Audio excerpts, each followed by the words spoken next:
Hi there. Do you know where the pyramids are? You're probably thinking about Egypt, but actually there are many pyramids around the world. Some are famous like the ones in Egypt, while others are hidden in remote jungle or tucked away on private land. But what exactly is a pyramid? A pyramid is a structure with a polygonal base and sloping sides that meet at a point called the apex. Pyramids come in all shapes and sizes, and they can be made out of different materials like stone, brick, or even sand.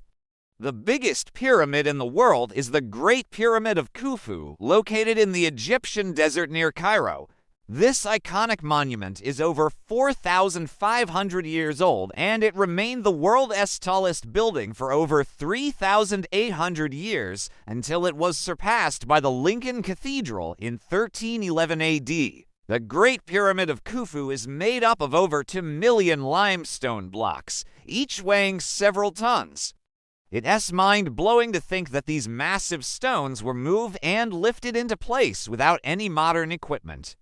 But how did the ancient Egyptians manage to build such a complex structure?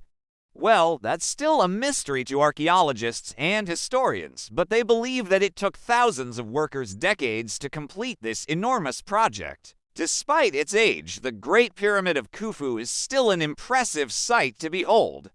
Visitors can climb to the top of the pyramid and enjoy panoramic views of the surrounding area or explore the underground tunnels and chambers.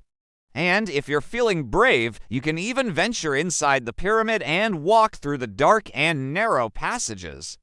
However, please don't touch anything while you're exploring. That's because some artifacts have been stolen throughout the years, such as the black granite obelisk known as the Black Stone, which was removed from the pyramid in the 12th century and is now missing.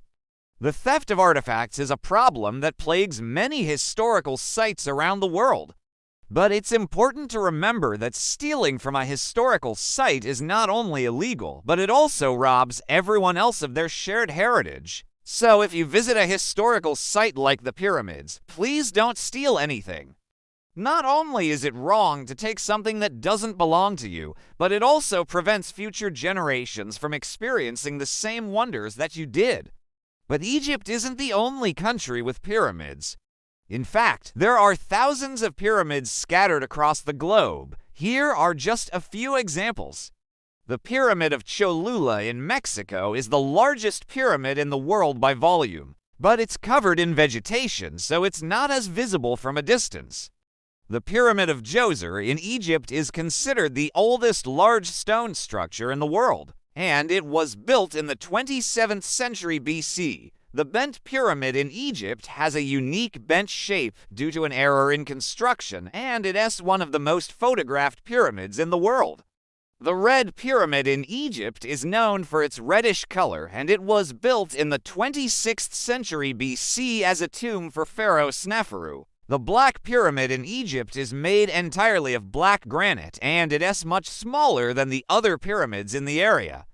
The White Pyramid of Giza is the only pyramid in the world that is made entirely of white limestone, and it was built in the 25th century BC. The Broken Pyramid in Sudan is one of the oldest pyramids in the world, and it was built in the 25th century BC. There are also many other countries that have pyramids, including China, India, Korea, Japan, and Sri Lanka.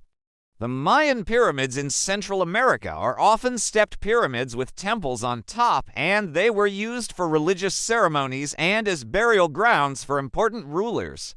The Khmer pyramids in Cambodia are similar to the Mayan pyramids, but they're much larger and more elaborate. The Buddhist stupas in Asia are dome-shaped structures that are often used as reliquaries, and they can also be considered pyramids. No matter where you travel in the world, you're sure to find at least one pyramid to admire. These ancient structures are truly a testament to the ingenuity and creativity of our ancestors, and they continue to fascinate people today. They're not just interesting to see, but they're also a great way to learn about history and culture. So next time you travel, be sure to check out the pyramids in that country. You won't regret it. The Egyptian Book of the Dead, also known as the Book of the Going Forth by Day, was a collection of funerary texts that were used in the final rites and funeral ceremonies of ancient Egypt. It wasn't one single book, but rather a compilation of various spells and incantations that were intended to help the deceased navigate the afterlife. The purpose of the Egyptian Book of the Dead was to guide the soul of the deceased through the underworld and into the afterlife. It was believed that the journey through the underworld was dangerous and the deceased would need help from their loved ones and from the gods to successfully complete it. The book contained a variety of spells that were designed to protect the dead person from evil spirits and demons that could harm them on their journey. One of the most well-known spells in the Egyptian Book of the Dead was the Heart of Truth, which was a declaration of the deceased person's innocence and goodness. This spell was spoken over the heart of the dead person after it had been removed during the mummification process and was intended to ensure that the heart would not be weighed against the feather of justice in the Hall of Truth. The Egyptian Book of the Dead also contained spells that were designed to assist the dead person in their journey through the underworld. For example, there were spells that were meant to help the dead person travel safely on the boat that was taking them across the river Styx. There were also spells that were intended to protect the dead person from the terrifying creatures that lived in the underworld, such as the goddess Sekhmet, who was depicted as having the head of a lion and the body of a woman.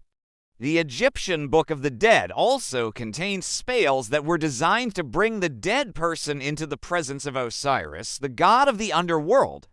These spells were intended to ensure that the dead person would be welcomed into the afterlife and that they would be able to live in peace. The Egyptian Book of the Dead was written in hieroglyphics on papyrus and was usually placed inside the coffin with the deceased person. Sometimes it was also buried with them in their tomb. The book was typically owned by the wealthy and powerful, as it was expensive to produce and not everyone could afford to have one. The Egyptian Book of the Dead provides us with a fascinating glimpse into the beliefs and practices of ancient Egyptian religion. It shows us that the ancient Egyptians had a deep understanding of the afterlife and that they were very concerned with ensuring that their loved ones would be able to reach the afterlife safely. The spells in the book are a powerful reminder of the importance of death and the importance of honoring the dead. Thanks for watching. See you next time. Thanks for watching. See you next time.